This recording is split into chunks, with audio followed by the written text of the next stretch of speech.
Recording in progress.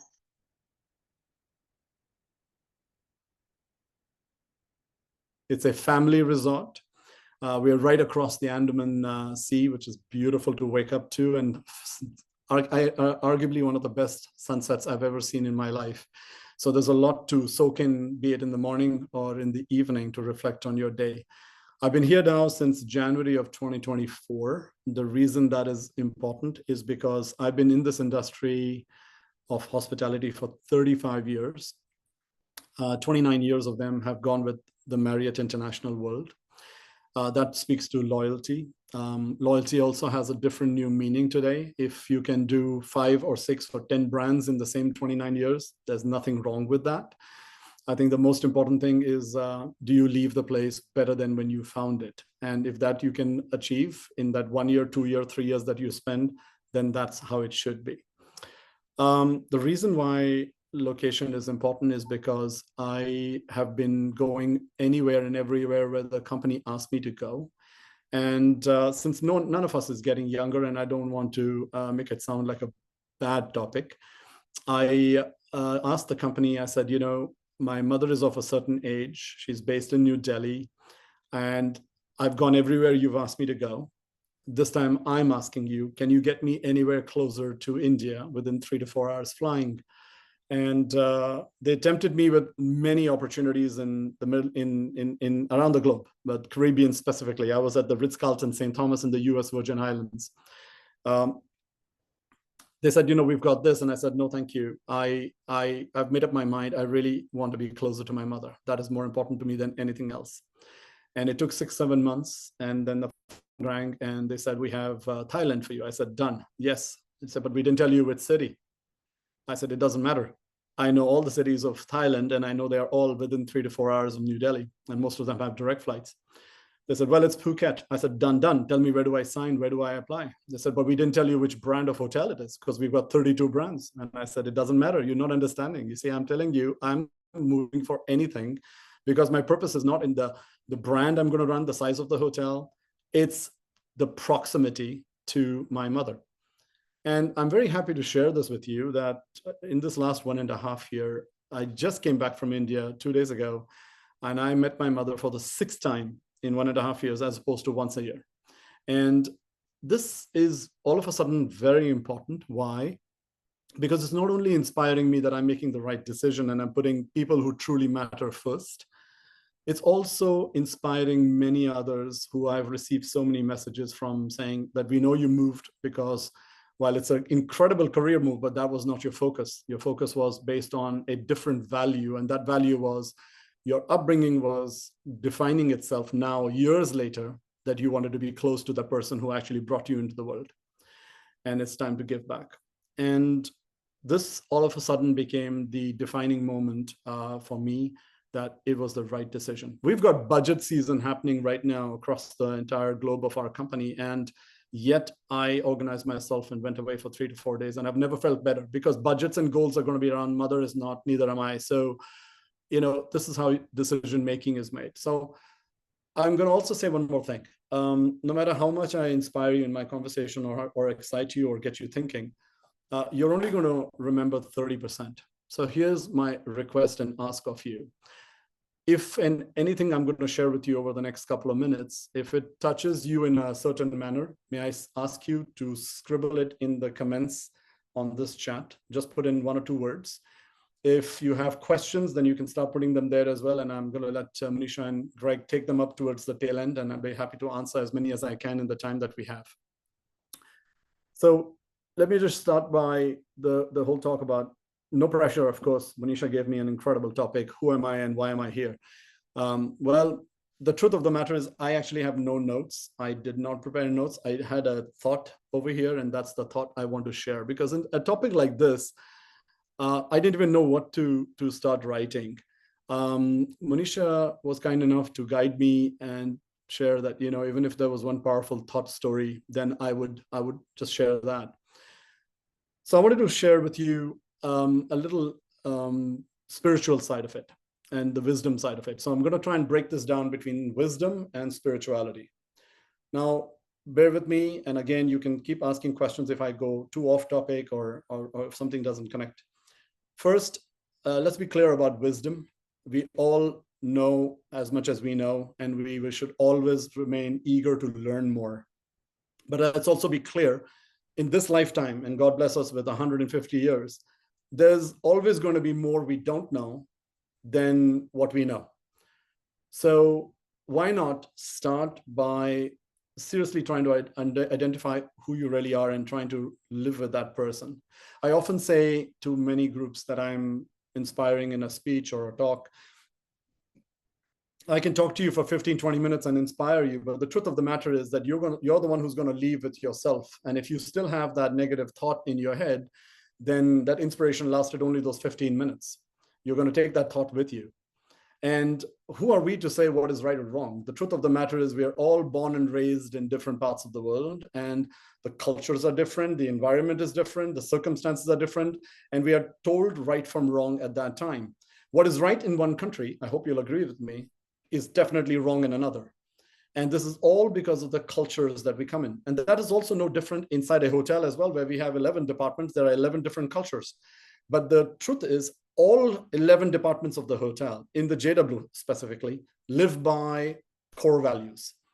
There is a reason why the company and the brand created core values, and then they challenged. One of the core values is warm. Now that gives an incredible platform for anybody from any department to hold another accountable and saying, the way you spoke to me, the way I asked you for collaboration, was that really warm? Was that tone that you spoke to me really warm? And what have I done that is not prompting you to be warm with me?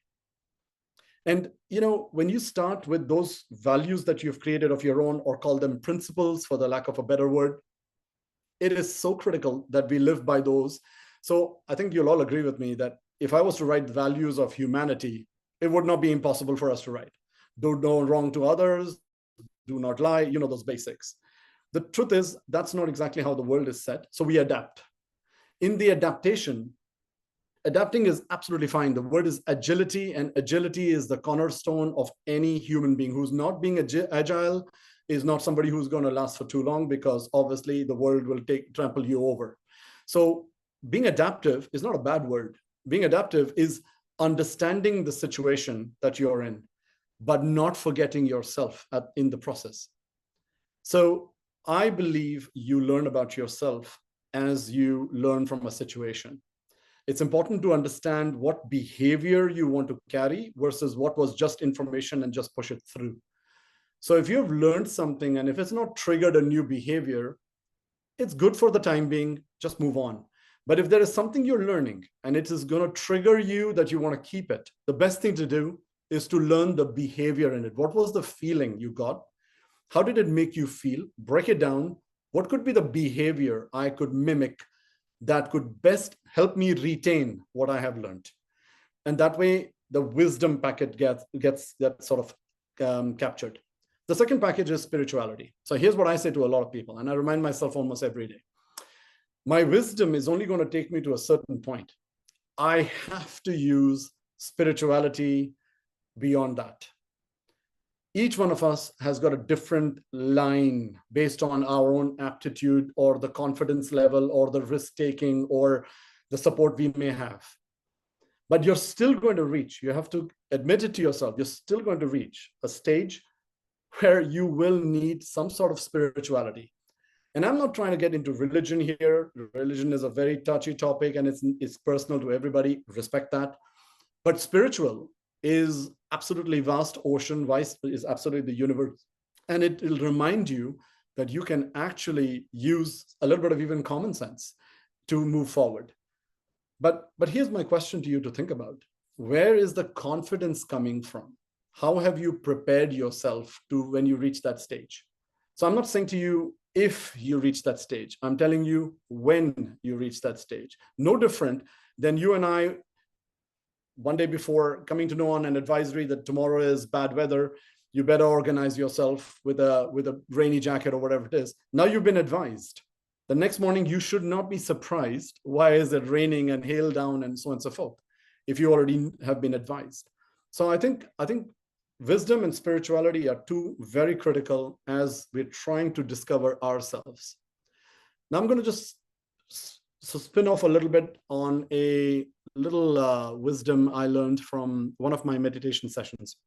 And I think I shared this with Manisha, if I'm not mistaken, but I'll try to share this with you in the simplest way. I want you to pretend and imagine you're sitting by a river. You're just sitting by the river. The flow of the river is time. It waits for no one. Its purpose is to join to the ocean, and so is your purpose, to live your life to the fullest. But I want you to imagine sitting by the river, and up the stream, there are trees. Each tree has leaves. Each leaf is a moment of your life. When that moment is ready, the leaf falls into the river and it floats down. As it's passing by, you are using your wisdom to see the leaf, and you look at it and you say, I see you. I see you. I know you will not last forever because I'm using my wisdom. I know you will not be there forever and you're just going to flow through. You're going to just pass through. So let me enjoy you while you are passing through, while I am here on the passing the stream. The same way we can use any bad moment of our life. Just like good moments don't last, so do bad. Imagine a bad moment happening in the same way. You can use your wisdom and saying, you know what? I see you. I acknowledge you. And I know you will not last. Now I will do what I have to do to make sure that I withstand this till you pass.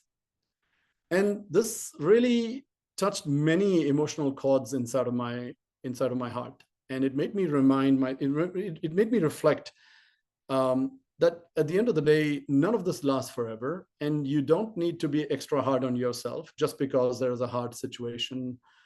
Instead, every time there's a good situation, make most of it. Because that leaf, when it falls in the river, it fell because it was at the right time. We are connecting today. I truly believe that. We're connecting today from all parts of the world in different areas because we were ready for each other. I was just saying that to Bob as we were getting to know each other earlier, that we've connected. He's in Tennessee, I'm in Phuket, born and raised different parts of the world. We're all here now because that leaf was ready to fall in the river for us to experience. And we are experiencing it right now. And we also know it's time bound like everything in life, and it is going to come to an end. But what we take from that can remain forever. I'm a hardcore follower of Eckhart Tolle, and I'm not trying to sell his book to you, but The Power of Now. And I'm reading his most latest, one of his books called Stillness Speaks, and it's an audio book. And the reason I like what Eckhart Tolle is saying in this Stillness Speaks is he's reminding that the I am is the true moment. You know, anytime we bring the past or talk about the future, we are bringing in the ego. And he's always trying to remind us to be ego-free. And I love the way he puts it and says, the only real moment is now. The truth is, you're all coming from different parts of the world, so am I. But the real moment is just this right now. That is the real only moment that is there at the moment. And we get so goofed up about what was the past and what it was and how the future is going to be when you're deciding your career or deciding your career path, that we get lost and we don't enjoy the present moment. So there's nothing wrong in planning for the future, but important to be in the present. Now, if you're in a situation where you're trying to contemplate what to do, then here's my advice on that. Back in '89, my father, who's a hotelier in India, said to me, I'm giving you two choices. One, either you go into hotels like me, or two, you go into computers. I'm willing to take a loan, send you to the US, you study, you come back to India and you open your own computer firm. Well, let me tell you, if I had chosen the computer firm business, I would have been a very rich person, different kind of thing. But today I have given myself even a better gift. I've given myself the richness of culture, of experiencing the whole world through the job I took. And the reason I chose the job is because I saw how my father connected people, how he was always there for people. I saw the look on the face of the people he touched by making a change in their life. And I said to myself, I will never be able to do that in any other industry except the human industry or the hospitality industry. And he asked me to picture a day in my life, and I ask you to do the same. And you just picture a day in your life. What are you doing in it? And is it really, are you having fun? Are you learning? Are you making a difference? Is every day different? Are you really taking advantage of that? And I couldn't think of any better way but to join the hospitality industry. I'm going to start going towards the tail end because there's only as much time, and I really will appreciate you start thinking about some questions, and I can see some messages coming up in the chat, which I look forward to hearing later. My first job as a waiter in Basel Hilton in Switzerland, nobody taught me that the beer glass, the tall Pilsner one, that you should hold it with your thumb on the base. So when I went to serve my first beer to that first Swiss customer, well, guess what? When I was putting the coaster down, I dropped the beer. When I dropped the beer, it went through the person's shirt all the way in. You should have seen his face. I can still see it. And I started laughing. And I said to myself, and I was on the floor laughing. And I said to myself, I'm just a trainee. This is my first goof up and the last one. I am definitely going to be kicked out. I might as well leave laughing. Why should I leave crying? Well, here's what happened. Magic happens when you're as genuine as you can be. The customer saw me laughing. I did say sorry, of course. And then he started laughing with me. 6 months, almost every day, he came to the restaurant, bringing other friends and pointing towards me and saying, that's the guy. He's the one who dropped the beer on me. I mean, the lesson I learned here is that no matter what the situation is, laugh it through. I know it's easier said than done. I get it. But if you don't even say it, you'll never do it. So I started my career and I learned my first lesson that it's okay to make mistakes. Just own up to it, laugh your way through it, and maybe the world will just laugh with you. And if it doesn't, it's not the only one. There are many more leaves about to fall from the tree at the right time when they do. Now I'm just going to share with you two short stories. We were in the middle of COVID back in May 20. I know, thank heavens, it's behind us. I joined the Ritz-Carlton St. Thomas in the US Virgin Islands as a general manager. It's an ultra luxury hotel, 180 rooms, nestled on a beautiful bay in the St. Thomas Island, which belongs to the US. And I know there was lots going on in everybody's life. Let's be honest. Doesn't matter where you were. It was a lot of uncertainty. And all I wanted to do was to make sure that my 200 employees felt the love of humanity. And that's all I was bringing every day. I said, you know what? Everybody has a story. There's something happening in everybody's life. Please remain connected to the ground and be there for the people, just like I will be there for you. Fast forward, we got a phone call that a gentleman was on a medical problem, and as a result was in need of a perfect holiday. No error. This associate of mine asked the right questions, inspired. You see, I'm not even on the call. It's that associate. And the associate says, may I, without getting personal, can I know what the problem is? And please, the only reason I'm asking is because I want to make this really, really perfect, because you're saying you want a perfect holiday. Well, that person must have felt this person to be absolutely genuine. They shared, well, this gentleman was just advised that he has 3 months to live. And he was told this on Christmas Day by his doctors. And you can imagine no one can be ready for such news of a loved one. And this associate immediately jumped on the idea, knew that I would have wanted to know this immediately. She came running to my office, she bypassed 4 managers in between. She came straight to me and said, this is the situation. We got together. There were 16 of these people in the family. One of the family members couldn't afford. We made that happen as well. They were all in the hotel, and the staff went above and beyond in creating the room exactly like the living room of this person, including a picture of his dog and his favorite team. They personalized every experience. And on the last day, we asked the whole family, it was a surprise. Last day, we asked the family to join us in the garden. They had no clue what's going on. He was on a wheelchair, already frail. And the landscaping team got together. My assistant was there. We asked the sisters what kind of life this gentleman had. He was in the finance sector, but I said, what kind of life did he have? And he said he was truly alive. He just loved life, and he was living to the fullest and always wanted to see. So we said, what plant, what tree could we associate with that? Just like I was talking to you about behaviors. So it was obvious, a lemon tree. Zest is lemon, zest for life.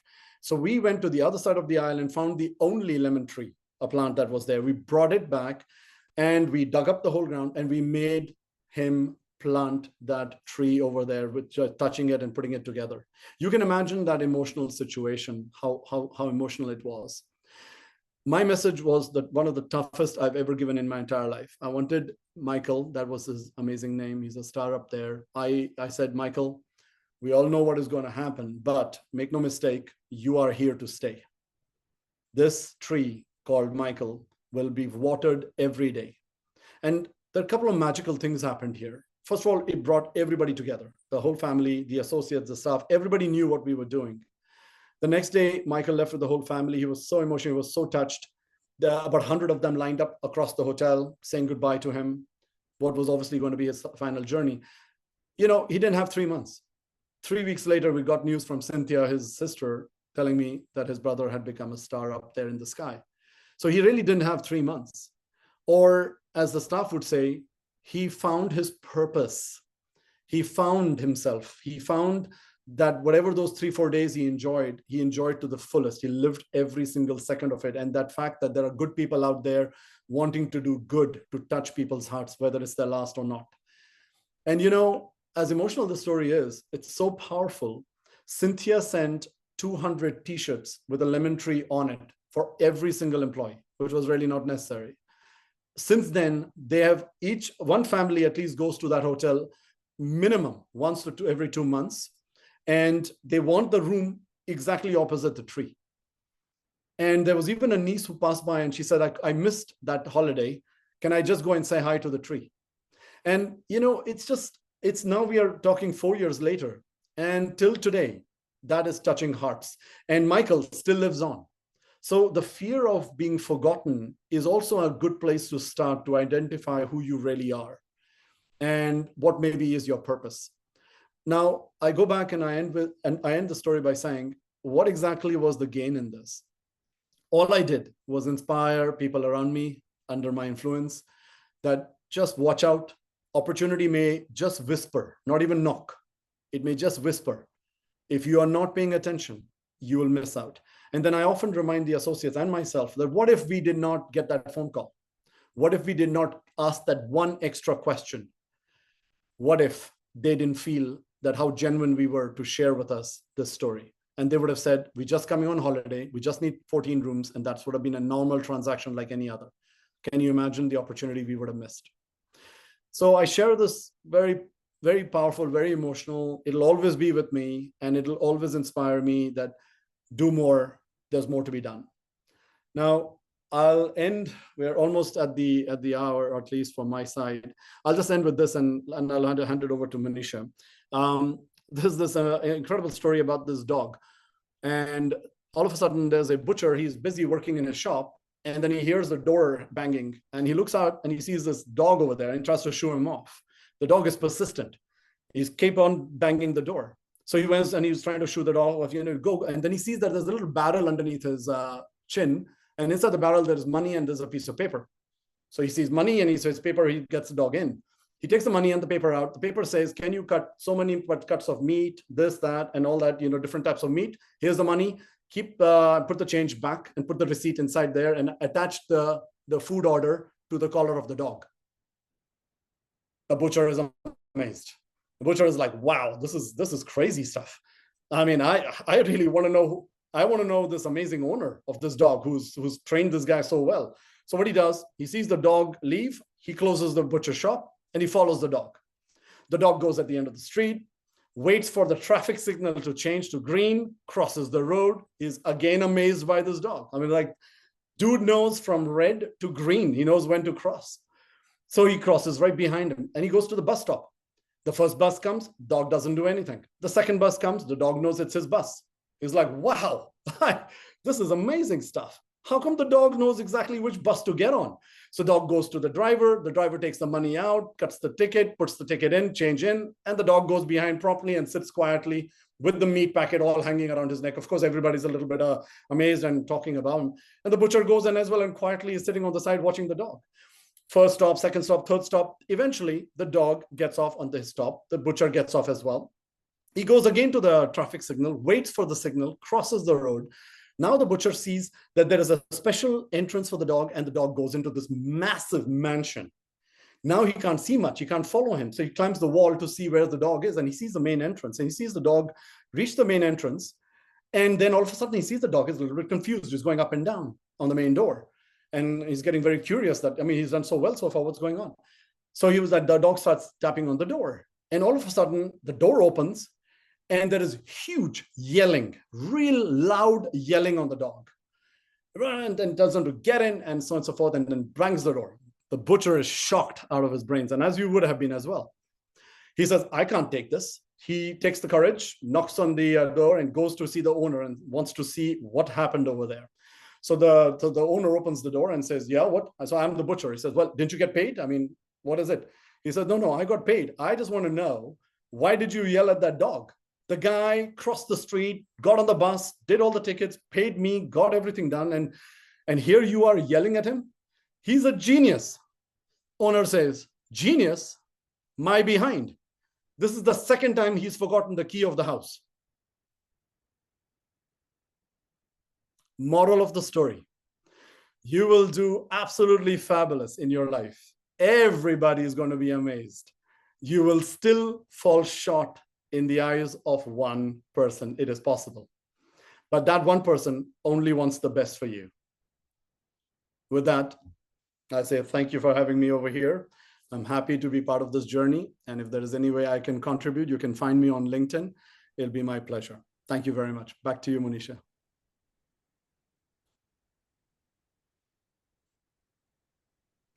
I know there's silence, but it's just because the sound of the applause is deafening and we have so much to process.